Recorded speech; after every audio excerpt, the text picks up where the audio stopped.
Brad, sandali lang. Pwede mo makita yung dala mo? Mga tulso yan.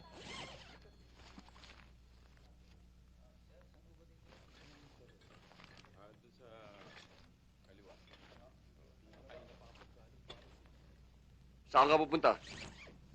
Kay Colonel Roque, ho. Bakit? Anong kailangan mo kay Colonel?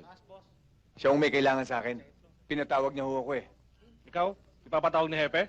Bakit? Ano ka? Mekaniko ho. Minsan-minsan, nardinero. Pero ngayon ho, taga-sip-sip ho ako ng baradong kubeta. Oh, baka may pagagawa kayo. Kasi bumasa yung ng hangin dito eh. Yung mga kubeta niyo, baka barado rin. Hindi. Okay na. Okay na kubeta namin. Sige na, sige na. Sige na. Yung mga kaibigan niyo, Sige na, baka... sige na. Walang problema. May pagagawa Sige na. Okay na kubeta namin. Sige na. Pakalangawin pa kami rito.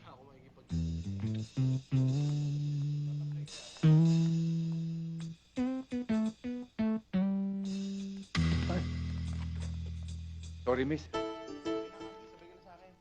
Hindi ko sinasadya. Hindi mo rin kasi tinitingnan niya nilalakaran mo. Kasi ho, nahanap ko yung opisina ho ni Colonel Roque. Ah, ganun ba? Ganun nga ho. Alam mo kasi kung nagtanong ka, hindi mo na sana ako nabangga. Sorry ho. Anyways, ako dun sa personal secretary si Colonel Roque. Ang ganda naman niyo. Halika na nga, sumana kita, baka bangga ka na naman.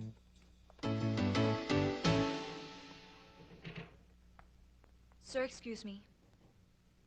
May naghahanap po sa inyo, si Adan. Si Adan, papasokin mo. Tuloy ka raw. Salamat ha. Dito. Kamusta ka na? Okay ho, Nong. Sit down, sit down. Congratulations, Lieutenant. You made me proud of what you have achieved in your training. Nong, utang ko sa inyo lahat to. Kung hindi sa pagpapaaral niyo sa akin, hindi ko mararating ito. You don't have to flatter me. You earned it yourself, not because of anybody else. Mabutit nakarating ka agad dito. Nong, nung matanggap ko ang sulat niyo sa akin sa Amerika, kagad-agad akong bumalik dito. Alam mo na siguro ang nangyari kay Senator Miranda. Oo, Ninong.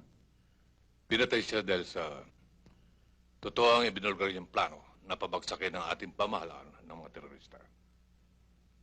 Nong, ganun na ho ba kalala ang terorismo dito sa atin? Ganun na nga. Kaya kita pinatawag dahil sa alam kong you have all the knowledge and capabilities to deal with this kind of threat against our national security. Yan ang unang magiging assignment mo. Nong, palagay ko kailangan ko pa ng impormasyon tungkol dito. Narito ang laptop computer. Nandiyan na rin ang disket. Lahat ng informasyon kailangan mo.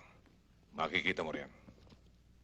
Siya nga pala, bago namatay si Senator Miranda, meron siyang binanggit na isang taong nakatira doon sa loob ng squatter area.